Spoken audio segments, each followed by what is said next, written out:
वैशाख के चौथ की कहानी। एक गांव में सेठ सेठानी थे। उनको एक बेटा, उसकी बहन थी। वह बर्तन मांजकर पानी डालने नीचे जाती तो अड़ोस पड़ोस की औरतें उससे पूछा, आज खाने में क्या खाया? तो वह कहती, बासी कुसी तर बासी। एक दिन जब वह बर्तन मांजकर पानी फेंकने गई तो रोजाना की तरह औरतों ने पूछा कि आज क्या खाया?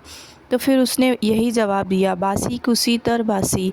उस दिन सेठ के बेटे ने नीचे उतरते हुए उसकी ये बात सुन ली और मन में सोचने लगा, अभी तो ये ताज़ा भोजन करके आई है, फिर भी इसने दूसरों को बासी कुर्सी क्यों बताया। दूसरे दिन उसने माँ से कहकर खीर खांड का भोजन बनवाया। माँ, बेटा और बहू तीनों ने बड़ी प्रसन्नता से भोजन किया। बहू बर्तन मांजकर पानी को नीचे डालने गई तो पीछे पीछे उसका आदमी भी गया। आज भी हमेशा की तरह औरतों ने पूछा, आज क्या खाया? तो उसने यही जवाब दिया, बासी कुसी तर बासी। उसके आदमी को बहुत गुस्सा आया, आज तो मेरे सामने खीर खांड का भोजन किया है, फिर भी वह बासी कुसी बता रही है। इसमें क्या रहस्य है? इस बात को समझने के लिए वह रात का इंतज़ार करने लगा।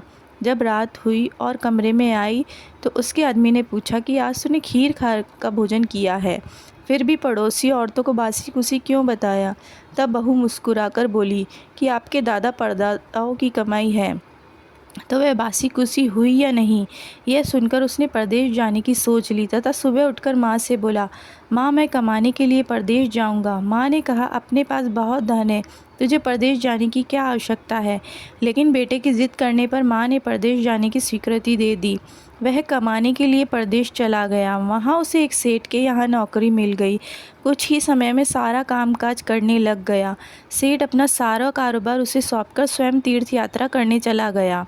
इधर सास ने यह कह रखा था कि दिए की बुझावे तो चूल्हे की मत बुझाना, और चूल्हे की बुझाए तो दिए की मत बुझाना। लेकिन एक दिन दोनों अग्नि बुझ गई तो बहू पड़ोस में अग्नि लेने गई। उसने देखा कि वहाँ पड़ोस की औरतें किसी माता का पूजन कर रही है।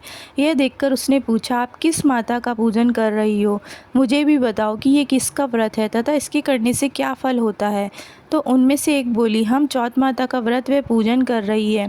बिछड़े का मिलन होता है, निपुत्री को पुत्र प्राप्त होता है। इस पर बहू ने कहा कि मेरे भी पति को परदेश गए काफ़ी समय हो गया है, मैं भी चौथ माता का व्रत करना चाहती हूँ, लेकिन मेरी सास मुझे बाहर आने ही नहीं देती। तब मुझे कैसे पता लगेगा कि चौथ कब है? इस पर औरतों ने कहा कि तुम रोज़ाना एक डिबिया में गेहूं का दाना रखती जाना। जिस दिन 30 दाने पूरे हो जावे उस दिन व्रत रख के शाम को चौथ माता की पूजा करके चंद्रमा को अर्घ्य देकर फिर खाना खा लेना। साहूकार की बहू कहे अनुसार व्रत करने लग गई।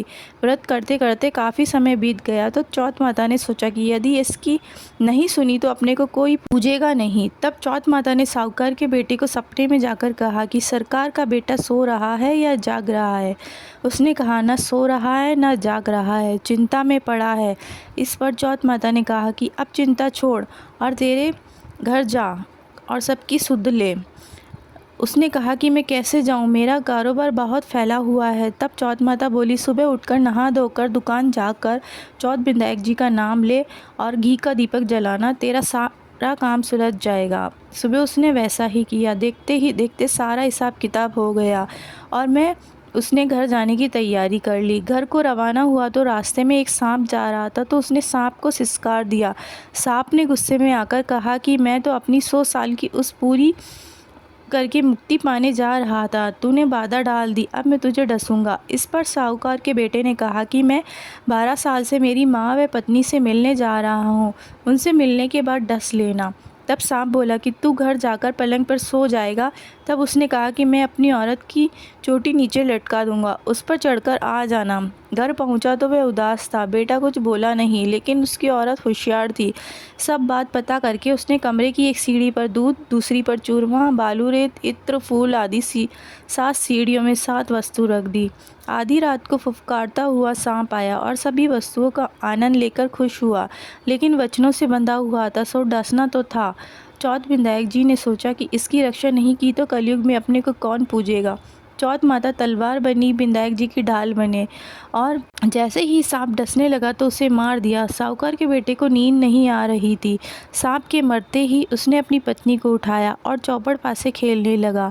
सुबह देर तक बेटा बहू उठे नहीं तो माँ ने कहा, बेटा तो दका मादा है, पर बहू क्यों नहीं उठी? जाकर देखा तो खून ही खून हो रहा था। उसने कहा, मेरे बेटे बहू को किसी ने मार दिया। बेटा बोला, माँ हमारा बैरी दुश्मन सर्प है, वहाँ सफाई करवाओ तब हम आएंगे। माँ ने वहाँ सफाई करवाई। आकर माँ से पूछा कि मेरे पीछे से किसी ने कुछ कहा कि मैंने कुछ किया। इस पर सास ने कहा कि तूने क्या किया? झूठ सच सब में का। सुबह का खाना पानी वाली को देती, दूसरी बार का गाय के बछड़े को खिलाती, तीसरी बार का उटियाना में गाड़ देती, चौथी बार का पूजा करके चंद्रमा देखकर फिर खाती थी। मैंने पूजा के लिए बदिया की दुकान से घी गुड़ मंगवाया, सो उसका जाकर हिसाब करो। सास ने पानी वाली से पूछा तो उसने कहा कि महीने में 1 दिन मुझे देती थी। बछड़े ने पूछा तो उसके मुंह से फेफ के फूल गिरे। उटियाना खोदा तो रोटी के सोने के चक्कर निकले। बनिया ने से पूछा तो उसने भी कहा कि महीने में 1 बार मेरे से घी गुड़ मंगवाती थी। फिर बहू ने कहा कि मुझे अब वैशाख की चौथ का उद्यापन करना है। सास बहू ने चौथ का माता का व्रत व उद्यापन धूमधाम से किया और आराम से जीवन बिताया। हे चौथ माता, उस पर प्रसन्न हुई जैसे सब पर प्रसन्न होना और सभी की मनोकामना पूरी करना, अमर सुहाग देना।